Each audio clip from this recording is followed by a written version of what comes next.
now focusing on directional terms. So first, for anatomy and physiology, we have the anatomy, which is known as the branch of biology which is concerned with the study of the structure of organism and their parts. Take note that it is focuses on the physical organization, shape, and relationships between different body parts, given that we have the organs, tissue, and system. So anatomy meaning what it is or what could be the structure. Okay. Next, in physiology is the study of the functions and processes of the body and its parts. So given that it explains how organs and system works individually and together to maintain life. It also covering the processes like circulation, respiration, and digestion. So in physiology, meaning what it does or the function. Again, take note anatomy, what it is or what could be the structure. For the physiology, what it does or what is the function. For our directional terms, we have the superior and inferior. So for the superior, it describes a position above or higher than another part of the body. Example, we have the head, the neck, or the trunk. To give an example shown in the PowerPoint, we have the brain is superior to the spinal cord, while the heart is superior to the stomach. Again ha, guys, anong pwede natin palatandaan pag superior? It describes a position above or higher. Okay, take note also of the example. Next, we have the inferior. So it describes a position below or lower than another part of the body on the head, the neck, or the trunk. So what could be the example of that? The stomach is inferior to the lungs, while the knees are inferior to the hips. If the superior describes a position above or higher, while the inferior is describes a position below or the lower. Yun na yun guys ha. Superior describes position above or higher, while inferior describes a position below or lower. Next, for the anterior and posterior. For the anterior or scientifically ventral, it describes a position towards the front of the body. What could be the example of that? The nose is anterior to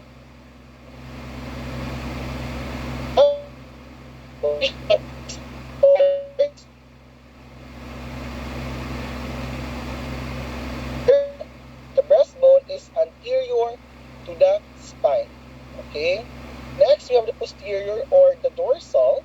It describes the position towards the back of the body. What could be the key terms or anong palatandaan natin dyan? Position towards the back of the body. For the given example in the PowerPoint, we have the buttocks are posterior to the hips, or the spine is posterior to the heart. Again, anterior towards the front of the body, while posterior is towards the back of the body. Next, we have the proximal and distal. For the proximal, it describes a position on a limb that is nearer to the point of attachment to the trunk of the body. What could be the example of that? The elbow is proximal to the wrist, while the hip is proximal to the knee. Again, for the proximal, the limb is the near to the point of the attachment of the trunk of your body for the proximal. While for the distal, it describes a position on a limb that is farther to the point of the attachment to the trunk of the body. What could be the example? The fingers are distal to the elbow, while the toes are distal to the ankle. Again, for the distal, it describes a position, limb that is farther, okay? While the proximal, the limb that is nearer, okay? Yan ang ating magiging palatandaan.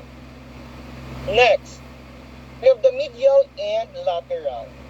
For the medial, it describes a direction towards the middle of your body. Example of that, the nose is medial to the eyes. We have the sternum or the breastbone is medial to the ribs. The key terms of that is towards the middle of your body. From the word itself, medial, meaning middle, okay? Next, we have the lateral. It describes a direction towards the side of the body. Okay, that is an example of the ears and the lateral. Okay, next, we have the epilateral and contralateral. Epilateral and contralateral is different of the two. Meaning, epilateral, same side of the body, while contralateral is opposite, okay? Again, opposite, contralateral, from the word itself, contradicting, okay? So meaning it is opposite to the position or the side of your body. Epilateral, same side. Next, we have the superficial and deep. Superficial, it describes a position closer to the surface of the body, while the deep, it describes a position farther from the surface. Again, superficial, close surface of the body, well, is farther. Okay? The body planes. We have these different kinds of body planes under the imaginary geometric planes that is shown to your PowerPoint. For the sections, you have the 2D surface, as you can see in the PowerPoint. You have the planes. Take note of the three types of the planes. You have the sagittal plane, the frontal plane, and the transverse plane. Again, think of the three important planes. What are those? Sagittal, frontal, and transverse. So these are an example of a supine and prone. Again, ano po ang ibang palatandaan natin aside from lying down or for facing upper down, we have the palm. Always take note na pwede din tayo makapag-identify if it is supine or prone through palm. Okay, or the palm positioning. Next, we have these directional terms for the prone and supine. For the supine, again, lying face up. A person is lying, okay, face up. Aside from facing up, in supine position, the palm also. Okay, next, the prone, or lying the face down, superior or the cranial, above or higher up. You have the inferior, which is below or lower down. You have the caudal, which is below or lower down towards the tailbone. Okay, take note of the tailbone. Next is the medial, towards the middle, while the lateral is towards the side. Again, medial, midline, lateral, side. So always remember that these terms are always used in reference to a body in terms of anatomical position, regardless what could be the actual position of the body. Okay, next, directional terms. In the superficial, towards the body surface, or the skin is superficial to the heart. We have the deep, towards the body care. We have the anterior or the ventral. We have the front of towards, or the front toward the front. We have the proximal for limbs only, which is closer to the shoulder or the upper limb. Take note of where it is positioned. Closer to hip, meaning lower limb. Ano palatandaan? The hip. Okay, the shoulder up, of course. Next, distal for limbs only. Take note that farther from the upper limb. Next is farther from the hip or the lower limb of the distal. So these are an example of in anatomy of directional terms that we have discussed a while ago, the cranial, the superior, and the inferior positioning. So always take note of this, that the purpose of the terminologies is not to confuse, but rather to increase the precision and reduce the error. Again the purpose of the terminologies is not to confuse, but rather to increase precision and reduce the error. Okay, we are now in the part of the microscopy, which is a very important role of being a medical technology. Okay, so given that the microscopy is one of the most important, okay, instrument in the study of microorganism, and also not just microorganism, you have the human anatomy, the urine, the blood samples. So these ito yung tinatawag natin weapons sa laboratory. We cannot identify or properly test a body fluid without the microscope. Okay?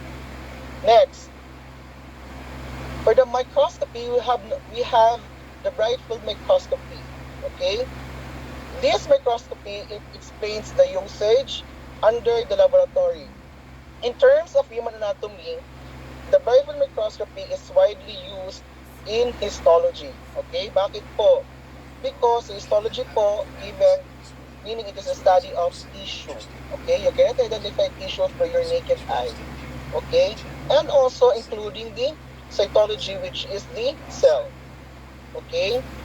You have the tissue sections, you have the blood smear, skin biopsy. Right? That could be used for the analysis, okay, of a human physical body or another types of samples. Next, you have the magnification and resolution. It is very, or the one who provides us a great image. Okay, what could be the process? It provides enlarging an image that is an apparent size or it cannot be seen by our naked eyes. Take note guys, the magnification could be calculated through multiplying. Okay, I know that you already know how to multiply the magnification because we have a quiz yesterday. Next is we have the resolution. It is given that it is defined in which a magnified object can maintain its detail. Okay? So here are the example of total magnification of lenses. Take note guys, eyepiece, okay, is 10 times. Always 10 times. It is the standard. Okay? Scanner plus eyepiece equals to the magnification of the lens. You have the LPO plus the eyepiece, the HPO plus the eyepiece equals the total magnification of the lenses. The objectives. Next, we have the oil immersion. Okay? Take note of the common types of immersion oil. Ano yun sila? We have the cedar oil or the cedarwood oil. We have the synthetic oils. Take note that cedar wood oil, aside from it is or it absorbs blue and ultraviolet light, it also a natural oil. Okay? And it also becomes yellow if we use it over time or kung tumagal. Ha?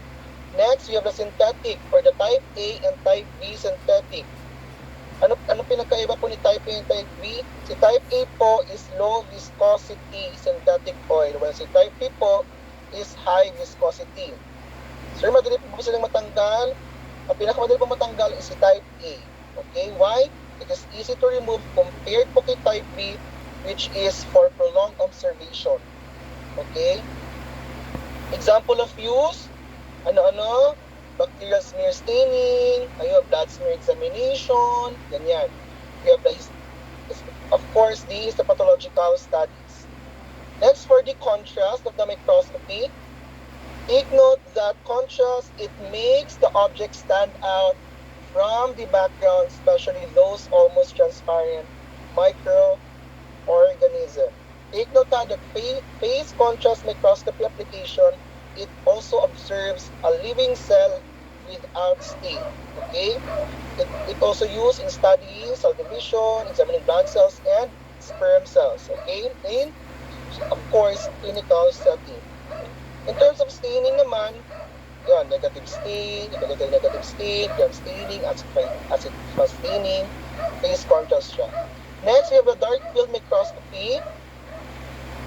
Given that the meaning of the dark field microscopy, it is a bright field microscopy that employs a luminous object. Ano lang pala tandaan dyan guys? Luminous object against a background with little, no light. Again na, dark field microscopy, it employs a luminous object against a background with little to no light. Another key term of that, dark filter. Okay? Dark filter. To give you mabilisan ng tingnan natin sa dark field microscopy, we have the Trichonema pallidum, good kinds of microorganism, Myrroporella puggriferi, they glow. Okay? And also it provides also an analysis of a aquatic microorganism also. They use this. Number one of the benefit of using this is for the plankton, viewing of plankton also. Okay? Next, these are, I'm talking a while ago, the phase contrast microscopy. It enhances the contrast of the specimen to the background. From the word itself, contrast, it enhance. Okay? In medical, it used in urine, sediments, ayan. Examination of cerebrospinal fluid or the CSF for abnormal cells, ayan sila. Microbiological studies, including bacteria, protozoas. Okay? Take note of the ano ha, yung red. It's very important. Next, we have the fluorescent microscopy. Example of usage of this is that in clinical application, in terms of using the exact the fluorochrome molecules, okay, it releases energy that could be provide a fluorescence called light of fluorescence or the visible light fluorescent light. It is called fluorescence. Okay, fluorochrome molecule releases energy in a form of visible fluorescent light that is called fluorescence. What are the examples of other clinical application of that? Under the fluorescence, we have the acridine orange, ordamine rhodamine, calcuflar, I think, calcuflar white. Okay, again, for the acridine orange, we have this, it stains nucleic acid. For ordamine rhodamine, it binds to myconic acid. For mycobacterium, okay, si ordamine rhodamine, it is used for mycobacterium tuberculosis. For si calcuflar white, ano yan siya, kay fungal infection. Okay? Fluorochroming and immunofluorescence. So immunofluorescence naman, this kind of technique, it uses antibodies. While si immunofluorescence naman, it refers to which a fluorochrome that is conjugated or linked to a specific antibody. Okay? Take note of that. We have the electron microscopy. It uses electrons instead of beam lights. From the word itself, electron, meaning it uses electrons. What are the two types of this electron microscopy? We have the TEM and the SEM. For the first electron microscopy, we have the transmission electron microscopy. It passes the electron. Okay? Example of that, as you can see, the picture is the viewing of cell organelles. Cell organelles, ha? And also, mitochondria, ribosomes, ayan. And also, ginagamit din po natin siya in protein structure. So, in protein structure or other molecular complexes. Next, we have the SEM or the SEM or the scanning electron microscopy. Electron beams to scan the surface of the object that provides three-dimensional view. Okay? Ano din po ang inano niya? Mostly, ginagamit po natin siya in viewing of morphology of bacteria together with the viruses and fungi. Okay? It also uses in analyzing tissue factors or tissue surfaces and including nanomaterials. A good example is that we have gold nanoparticles. Okay?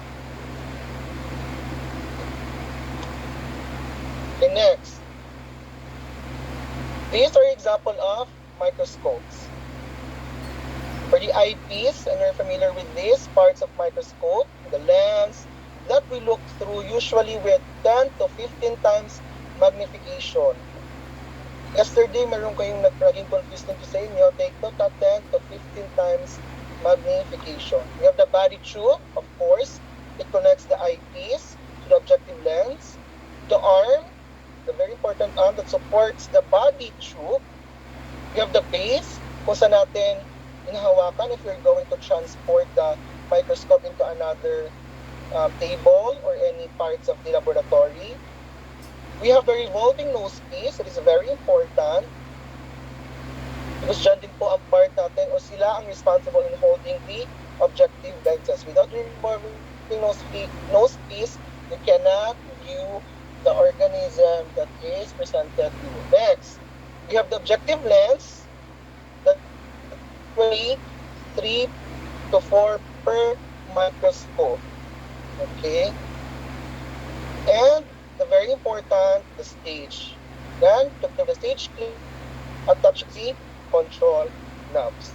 Again, ha, sa stage, dyan natin nilalagay yung ating mga specimen or mga slides na ating review under the microscope. And next, we have the coarse and fine adjusted knob. It provides the movement for the stage up and down, and also the fine adjustment knob. It moves the stage the up and down to sharpen the focus. We have the condenser used to focus the light into the specimen. And the diaphragm, it used to vary. Take note ha, hindi po laging pwede din po natin gamitin si diaphragm to adjust or to view properly sila specimen. Kasi minsan sila specimen hindi nire-require ng full plus na ilaw. Minsan mas nakikita sila through adjusted diaphragm for the passing of light. Next, we have the illuminator, a steady light source. That is a very important in viewing in microscopy. And now proceeding to transport through the cell membrane. Now, for the transport through cell membrane, we have the membranes. Take note the movement of the particles, solute, meaning across or through a membranous barrier. We have two types, with the passive and the active. With the passive, it's a transport that requires what? No metabolic energy from the cell. Okay, take note of that transportation that requires no metabolic energy from the cell but relies solely on the physical substances for living cells.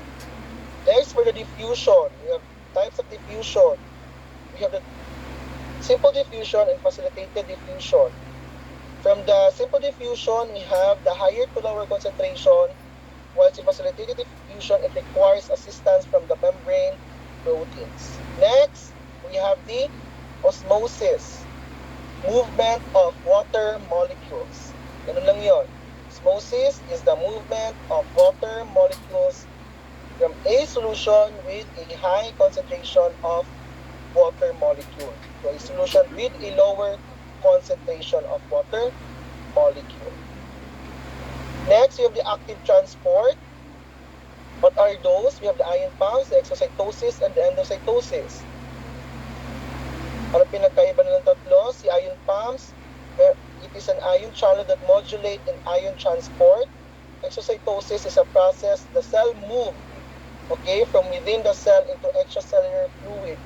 While the endocytosis, when the material move into the cell rather than engulfed by the cell. So here's an example of hypotonic, isotonic, and hypertonic image. Okay? You need to remember hypotonic refers to a solution that has a lower, meaning hypo, okay? Lower.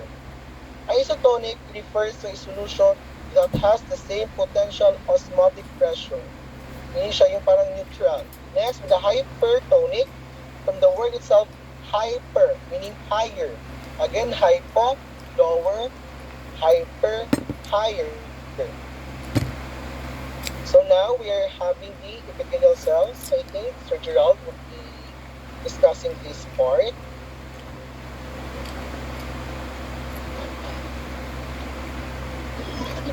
Thank you, Sir Josh. Be presenting now. Am I audible, everyone?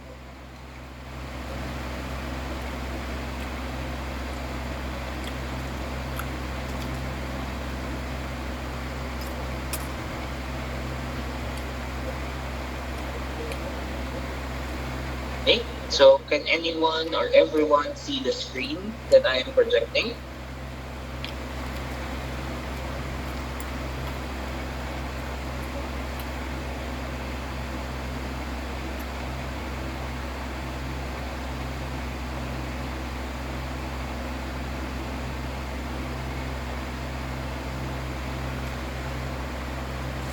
Okay, again, can anyone or can everyone see my screen? And okay, so malinaw naman po. Okay, so let's start. So for our discussion, we are going to talk about the cells. Okay, for the cells, or specifically yung epithelial cells po. So before we start, let us talk about what the cell is. So ano po ba yung cell? Okay? Ano po ba yung pinakalaman ng isang cell? Let us all remember that cells are the structural units of all living things. Okay? So may magkakaiba po siyang function depending on the organ that is involved. So lahat po ng cells sa katawan natin or yung mga pre-existing cells po natin ay nag-come into fruition or nabuo po sila through cell division. Okay? Kaya po, ang nangyayari dito, meron pong kinalalabasan na magkamukha pong cells. Okay? So tandaan lang po natin for each cell, they have different functions. For example, for the cell of your reproductive organ, you have your sperm cell and the egg cell. Sa lalaki at sa babae. Meron din tayong mga erythrocytes which carry yung ating oxygen towards the different body organs. We also have fat cells that stores energy, macrophages and WBCs which protects our body from infectious diseases and illnesses. And also we have the epithelial cells which lines our skin and protects our body itself. Okay, so may iba't iba po silang function. And when it comes to the cell, meron pong iba't ibang parts yung cell natin. Okay? You have the outer boundary which is the plasma membrane. Sa plasma membrane po natin, we have two main parts. So, yung two main parts po ng ating plasma membrane, we have the glycocalyx. So, si glycocalyx, tandaan lang po, si glycocalyx is the carbohydrate-rich area. Okay? Ito yung pinaka-repelling factor. Tandaan nyo kasi, the main function of our plasma membrane is to separate or to not allow the mixing of two body fluids, which is yung dalawang body fluids nyo. You have your ECF, the ICF, or the extracellular fluid, or and the intracellular fluid. Okay? So yun po yung pinaka-main function niya. So dito po, ito ang pinaka-nagre-repel. Like, next, one other part is your cell junction. Tandaan natin, when it comes to the cell junction, meron po tayong tatlo. Okay, you have your tight junction, okay, you have your gap junction, and you have your desmosomes or your adherent junctions. Tight junction, siya po yung nagpo-provide ng seal. So, kumbaga, sinasara niya po yung area para wala akong makalpas. Adherent junction, it is also known as the anchoring junction. Bakit? Sila po yung nagdidikit sa isang cell papunta dun sa basement membrane. So, yung basement membrane yung pinaka-foundation kung saan sila nakakapit. Okay? Kaya siya tinawag na adherent. And then lastly, you have your gap junction. The gap junction's main function is to provide communication para sa ibang cells and also to let the nutrients pass through para makadaan and makakuha ng nutrients yung cell.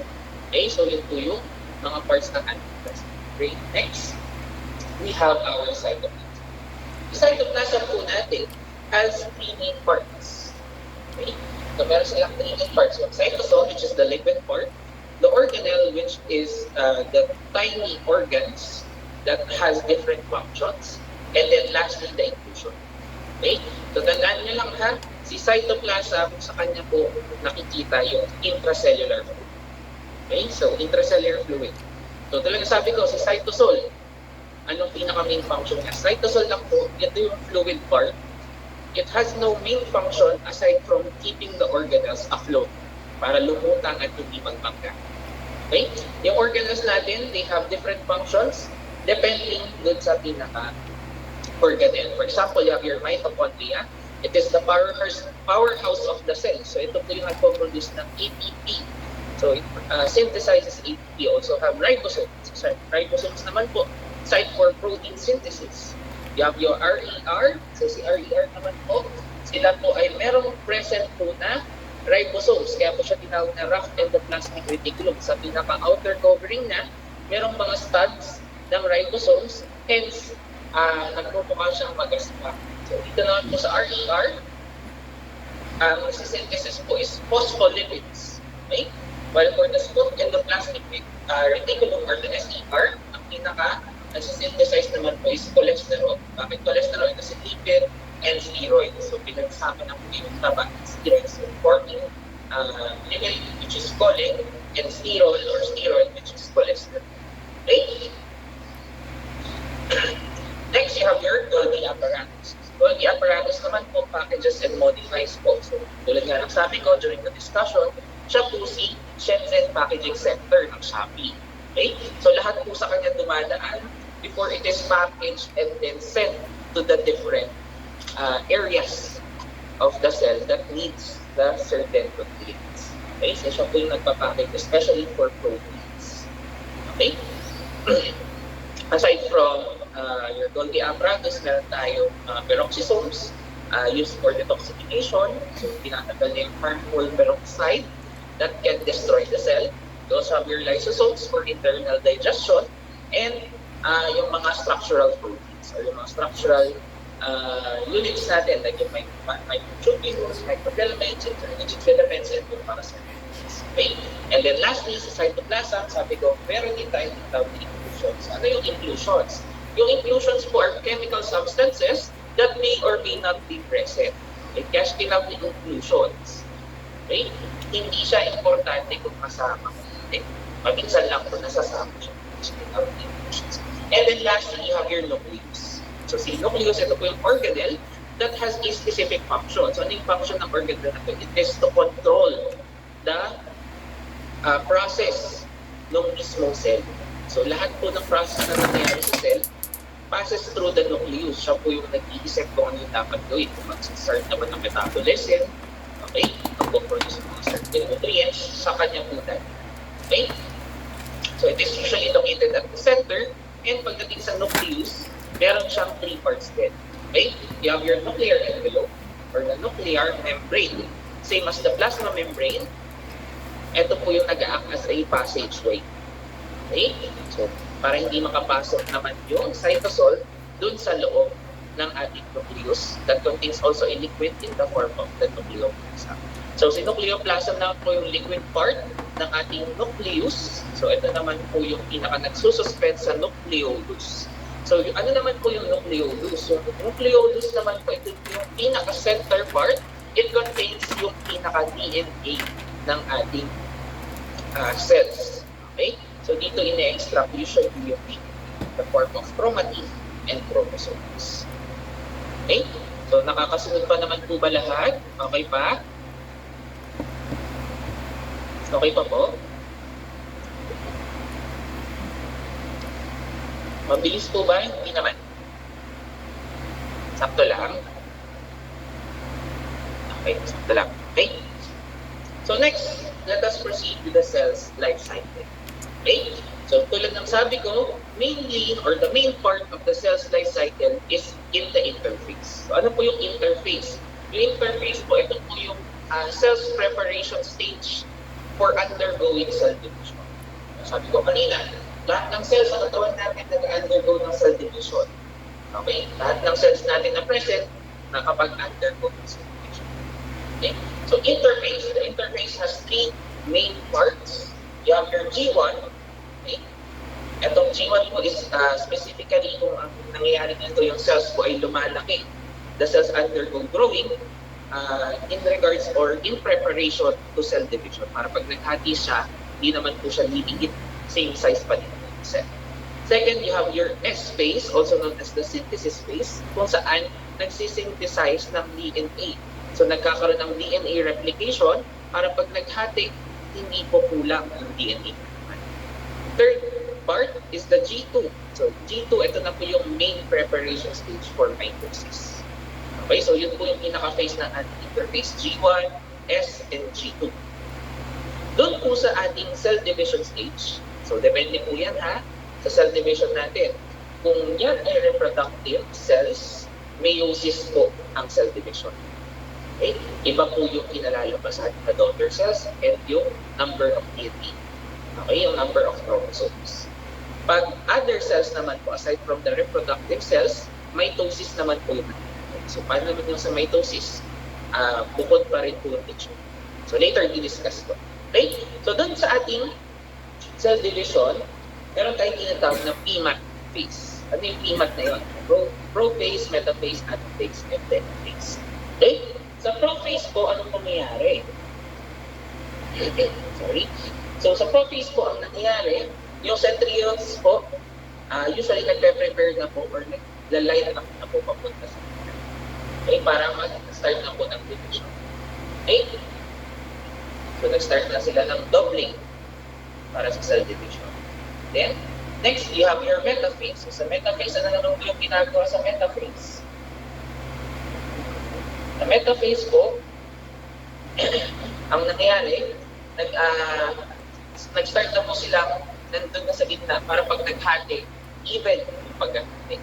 Next, sa anaphase, nag-start na po mag-split yung mga chromosomes or yung mga centromeres. And then lastly, dun sa ating telophase, naging individual cells na po yung mga natin. Okay? So yun na po yung pinaka mangyayari ang kalalabasan is yung tinatawag natin na cytokinesis stage or yung cell division stage. Okay? So that ends the life cycle. Punta na tayo dun sa mga cells po mismo. Okay? So pagdating po sa cells, meron tayong mga specific terms na ginagamit depending on what we are describing. Unang-una, pagdating sa layers, we have three descriptions. You have your simple, stratified, and pseudostratified. Pag sinabi po natin simple, that means na yung cells has only one layer. Okay? Paano natin napapansin na one layer? Unang-una, we should check for the basement membrane. Okay, students, what is the basement membrane? Yung basement membrane po, yun ay yung basement membrane po, yun ay yung pinaka-area kung saan kumokonek or kumakapit yung pinaka-cells. Okay? So, kung titignan mo muna yung basement membrane, yung nasa ibabaw nun, yun yung cells na i-display. Okay? Kung sa taas ng basement membrane, isang layer, that is called simple. Pag sa taas nun, more than one layer, stratified. Ngayon, paano nagkakaroon ng pseudostratified? Actually, the term pseudostratified, meron lang siyang isang type ng cell na dinidiscuss. Okay, na dinidescribe. Paano nangyayari yung pseudostratified? Ang nangyayari po kasi, di ba, alam naman natin, all cells, actually not all cells, some cells contain nucleus. Okay? Ang nangyayari, yung orientation ng nucleus ay paiba-iba. Iba nasa taas, isa nasa baba, isa nasa gitna, causing a false image na yung pinaka-layering natin ay more than one. Okay? So, paano natin mako-confirm na pseudostratified siya or stratified? Again, check for the basement membrane. Check nyo kung umabot yung pinaka-basement membrane sa tuktok. Okay? So, dalawa kasi yung basement membrane, no? Pwedeng upward or pwedeng downward. Paminsan kasi, within siya. So, i-check natin siya para ma-confirm natin kung pseudostratified or not. So, doon natin mapapansin or masasabi talaga tunay na stratified or pseudostratified. And usually, for pseudostratified cells, they contain cilia. Kaya pag dinidescribe sila, pseudostratified ciliated cells or pseudostratified ciliated columnar cells. So, ganyan po. Madalas may laman silang cilia. Okay? So, next, pag pinag-usapan naman yung cell shape, meron tayong apat. Mainly, meron tayong tatlo. Si squamous. Squamous means flat. That means na paper-like yung appearance niya or shape-like. Okay? Second, yung cuboidal. So, 3D image. Mukha siyang square in a cuboid or cube form. Okay? So, 3D yung medyo itsura niya. Okay? Third, you have your columnar. Columnar, isa siyang mahabang cell. So, column-like or rectangular yung pinaka-shape po. Okay. And then lastly, you have your transitional. Ano naman po yung transitional? Ang pinagkaiba po ng transitional from all other cells is squamous, cuboidal, and columnar. Si squamous, cuboidal, and columnar, isa lang po yung itsura. Si transitional po is able to change the shape. Okay? Usually, transitional cells are also known as your urothelial cells. So, bakit urothelial? They are epithelial cells that cover the urinary tract, kaya tinawag urothelia, specific for the urinary. Okay? Madalas din po sa urinary bladder natin makikita. Okay? So, depende kung may laman yung bladder mo or wala, nagpabago-bago yung itsura niya. Pwede siyang magmukhang columnar, pwede rin siyang magmukhang cuboidal. Okay? So, nakakasunod pa po ba?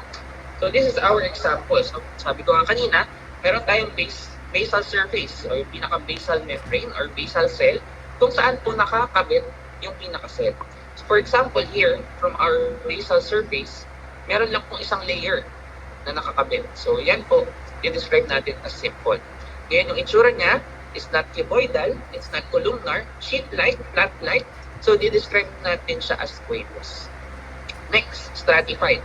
From the basal surface, more than one yung pinaka-tinaas niya. Okay? So, di-describe natin siya as stratified. Ngayon, yung itsura, cuboid-like, although ito ay, yan ba to? Hexagon. Okay? So, hexagon siya, hindi siya cuboid. Pero usually, cube-like yung pinaka-itsura. So, dun mo ma-describe siya as cuboidal. So, stratified cuboidal cells. Okay? So, sorry class, dito pala, hindi ko na masyado sobrang i-expound. Hindi ko na rin sasabihin yung kung saan organ siya makikita. Since ito po ay na-discuss na po. And ito ay review lang. Okay, so again, squamous, flat, sheet-like, cuboidal, square, okay, 3D image, columnar is column-like or rectangular in shape. Okay, so meron tayong iba't ibang tissues depending on the area. Okay, for example, yung mga tissues natin sa lungs, they are covered with squamous epithelial cells na simple. Okay, kidneys naman po cuboidal, intestine columnar, okay, and yung trachea. Okay, so si trachea pseudostratified ciliated. Okay, so pagdating din po sa cells, tandaan nyo, we also have yung mga tinatawag natin na extracellular extensions. So outside the cell, okay, na mga extensions. So 3, yung pinaka-extensions na yon, you have your cilia, okay, it is used for movement, flagella, okay, used for movement din, and then lastly, microvilli, used for increased absorption. So cilia, sabi ko movement, pero hindi movement ng cell itself. Okay? Yung cilia po, since sila ay maliliit at madadami, it is used to transport different molecules from one area to another. Okay, for example, sa trachea lining natin, pseudostratified ciliated columnar epithelial cells sa trachea. So it is used to move food. Ay, sa trachea pala, sorry. Sa trachea yung windpipe, it is used to move yung water molecules para hindi po pumasok or magkaroon tayo ng accumulation po ng water dun sa ating lungs. Okay? So yan po yung isang function ng cilia. Okay? So it moves molecules or substances. Next, you have your flagella. Si flagella naman po is used to move the cell itself. Pagdating po sa cell ng humans, meron lang pong isang main na cell unless na pathogenic or yung mga parasites. Okay? Si sperm cell lang po ang flagellated. So it is used to carry the sperm cell or move the sperm cells, flagella. And then lastly, you have your microvilli. So microvilli naman po usually lines yung ating intestine para ma-increase yung absorption ng nutrients and minerals. Okay? So ito po usually ang itsura ng ating simple squamous epithelial cells. So sabi ko nga flatten. So kung titignan po natin, so flatten siya, sheet-like. Usually yung pinaka-appearance niya po is hindi ganun ka-define. Wala siyang specific na shape. Mukha lang po siyang distorted paminsan. So paano natin malalaman? Check for the nucleus. Okay, so kung tingnan nyo, wala naman nagpapatong-patong na nucleus. So that is a simple layering. Okay, and then yung shape niya, sheet-like, paper-like, tapos hindi ganun ka-form. So kaya natin nasabi na simple squamous epithelium. Okay, so usually simple squamous sa mga air sacs. Okay, so listed naman na, hindi ko na po i-describe or sasabihin. Okay, next, simple squamous epithelial. Ito po yung pinaka-isura niya under the light microscope na naka-high oil immersion objective. So mapapansin nyo, meron naman pong or mas kita dito. So one layer lang siya. Ang pinakatingin lang kasi nito is top view, kaya po nagmumukha more than one layer. So dapat po cross-section para masabi natin kung simple or stratified. So ganyan po yung pinaka-itsura. Mukha siyang fried eggs or sunny side up appearance pag nagpupul-pul po siya in one area. Next, you have your simple cuboidal epithelium. So, simple cuboidal, ang pinaka-itsura niya is cuboid in shape. So, kung titignan po natin, ayan, So meron siyang cube-like appearance or 2D appearance. Okay? Kaya po siya tinawag na cuboid. And then one layer lang din po kasi kung papansinin natin yung nucleus, iisa lang po yung pinaka-itsura. Okay? Kaya po, simple yung pinaka-ano. So usually yung function ng ating simple cuboidal is for secretion and absorption. So usually nakikita sa mga kidney tubules. Okay? So next ay hindi pala nasama. So next we have our columnar cells. So columnar epithelial, sorry, hindi lang kasama sa PowerPoint, pero yung columnar epithelial cells are usually seen or lining the respiratory system. Okay, so mainly from the trachea up until the lungs, doon po nakaline yung ating columnar cells. So next na po tayo, skeletal system. Nakakasunod pa po ba? Okay, so punta na po tayo sa skeletal system. So tandaan lang po natin yung skeletal system natin, how many bones po yung meron tayo. How many bones tingin nyo ang meron tayo? How many number of bones meron po ba nakakaalam? Okay, so usually for the adults, 206. And then for children po, mas marami. So paano nangyari pag nababawasan from childbirth up until maturation? Usually po kasi nag-mix or nag-join yung adjacent bones and nag-ossify as a whole. Kaya po nababawasan. Okay? So, if we divide into two main parts yung ating skeletal system, dyan po lalabas yung axial at appendicular. May bakit po siya tinawag na axial and appendicular? Anyone?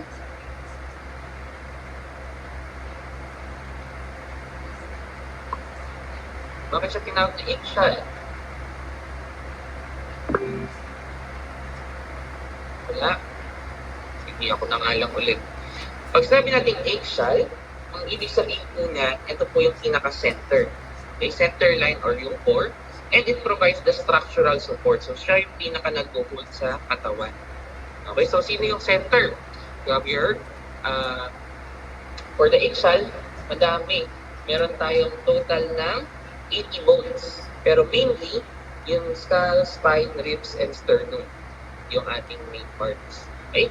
Next, appendicular. Pag sinabi natin appendicular, so appendages, they're attachments or extremities. Okay?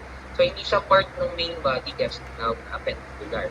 So, sabi ko nga 206, so minus 80, 126 in total po ang appendicular skeleton natin. Main appendicular bones po natin, you have your shoulder, arms, hands, pelvic girdle, and the legs. Okay? So, yan po yung ating skeletal system. Pagin natin into axial and appendicular. Ngayon, pagdating po sa nawala yung image.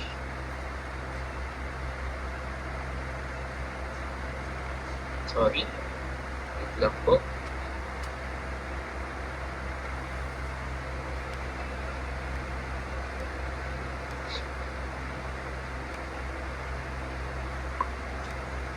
So, hindi na ma-edit yung pinaka-image na overlap. Okay? So, pwede rin natin i-describe yung bones by the shape or yung pinaka-appearance niya. Okay? So, we have four main classification of bone depending on the shape. So, meron tayong long bones, short bones, flat bones, and irregular bones. Okay? So, pag sinabi natin long bones, so from the name, sila po yung mahaba. Okay? So, sila po yung usual na may kahabaan and it provides support po usually. Okay?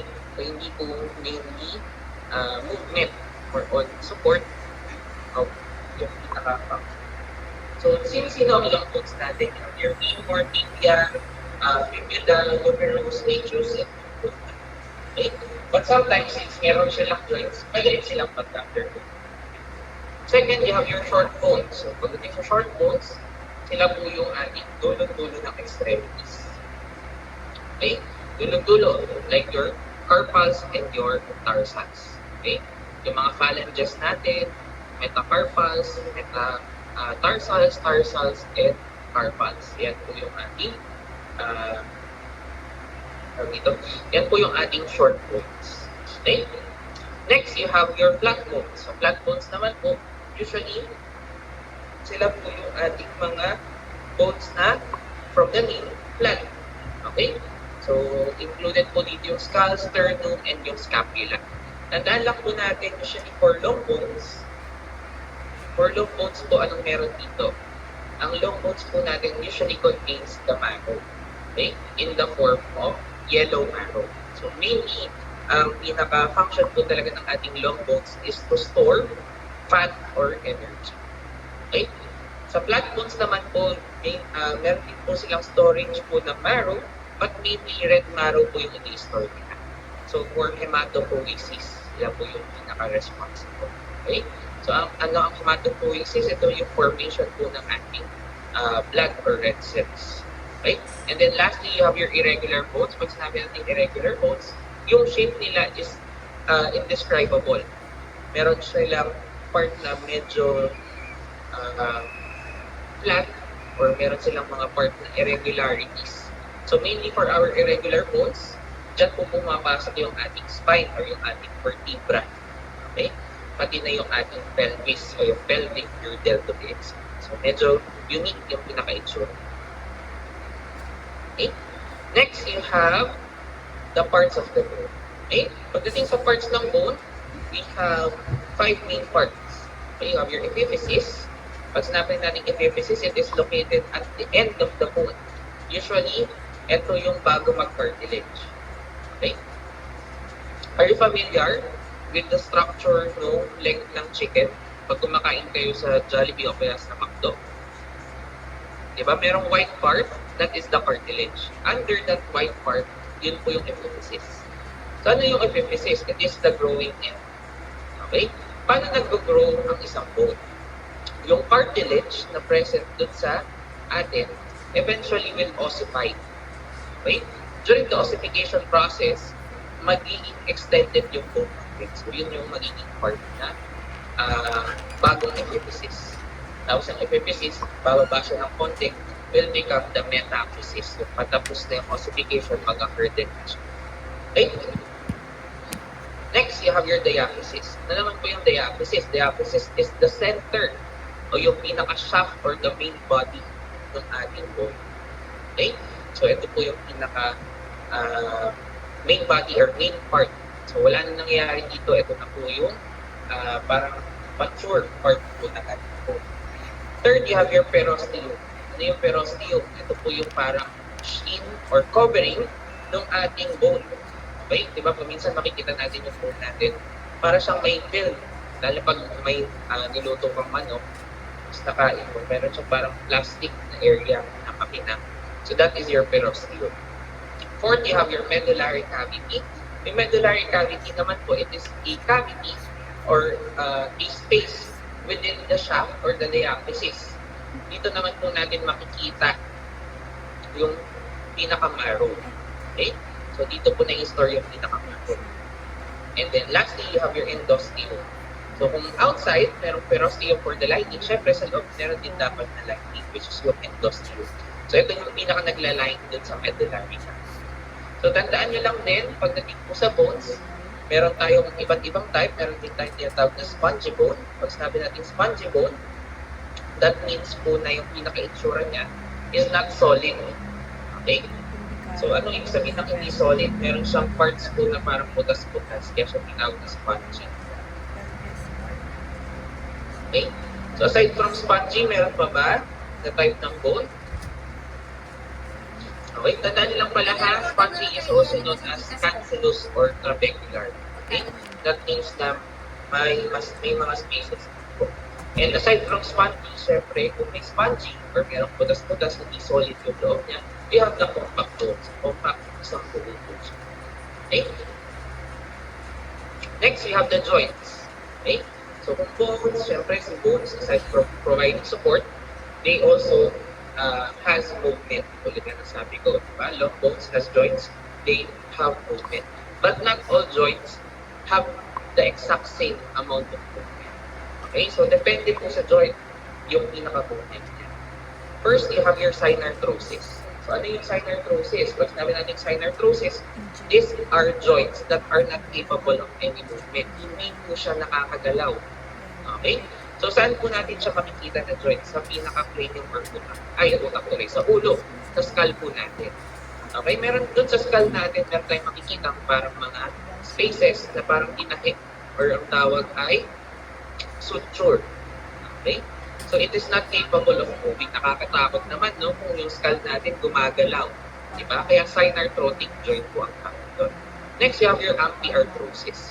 Si amphiarthrosis, as compared to your synarthrotic, meron na siyang konting movement, pero hindi pa ganun katindi yung movement. Okay? So saan joint natin siya makikita? Makikita natin siya doon po sa ating vertebral column. Yung vertebral column natin, pag nag-move yan, pakonti-konti, nakakagalaw siya, pero hindi po sobra. Okay? Unless na lang po, no?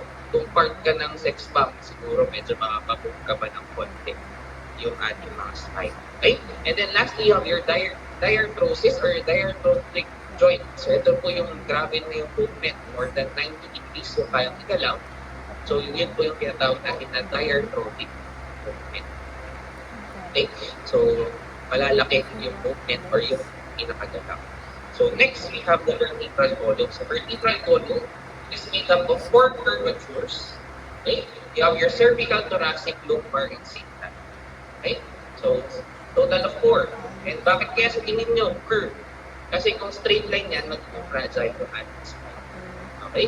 With the help of the curve, nasa-support ng bawat curvature yung isa't isa para hindi po mag-collapse yung ating skeletal frame. Okay? So tandaan nyo kasi yung spine acts as the support or yung pinaka-core po natin. Okay? So meron tayong 4 curvatures, namely the cervical curvature, the thoracic curvature, the lumbar curvature, and the sacral curvature. The cervical curvature po, we have 7 cervical spines. Okay? From C1 to C7. Thoracic 12, T1 to T12. Okay? Lumbar, L1 to L5. So, merong 5. And mainly, pagdating sa lumbar, dito po tayo nagko-collect ng CSF. Okay? Usually sa L3 area. And then lastly, you have your sacral. Sa sacral po, meron silang 2 main bones. Okay? The sacrum and the coccyx. Sa sacrum po, yung tinatawag natin na sitting bone, pag umupo ka, ito po yung parang ginagamit for sitting. And then the coccyx, which is the tailbone. So, ito yung parang nakakatusok pag may umupo sa legs mo. Okay?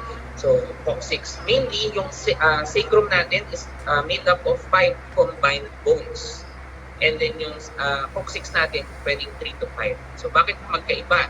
Paminsan kasi depending dun sa embryonation, yung depende sa development na embryonation, pwedeng 3 to 5 and then depende pa sa mag-oossify.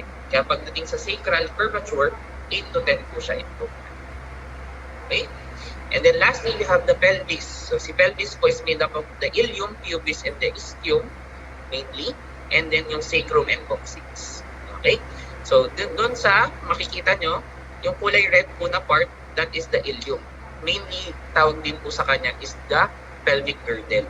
Okay, so parang meron siyang blade, kaya tinawag na pelvic girdle. You have the pubis, which is yung, kaya tinawag na pubis kasi ito yung part ng pubic area. And then the ischium, which is yung pinaka nagko-combine or yung pinaka lower dangle dun sa pinakababa. Itong pubis natin, meron yung space sa gitna, and it is combined or joined together by a cartilage by the name of pubic symphysis. Okay? So bukod doon, para ma-stabilize sila, they are joined together by the sacrum and the coccyx. Okay? So may katanungan po ba? Nakasunod naman po ba? May katanungan po?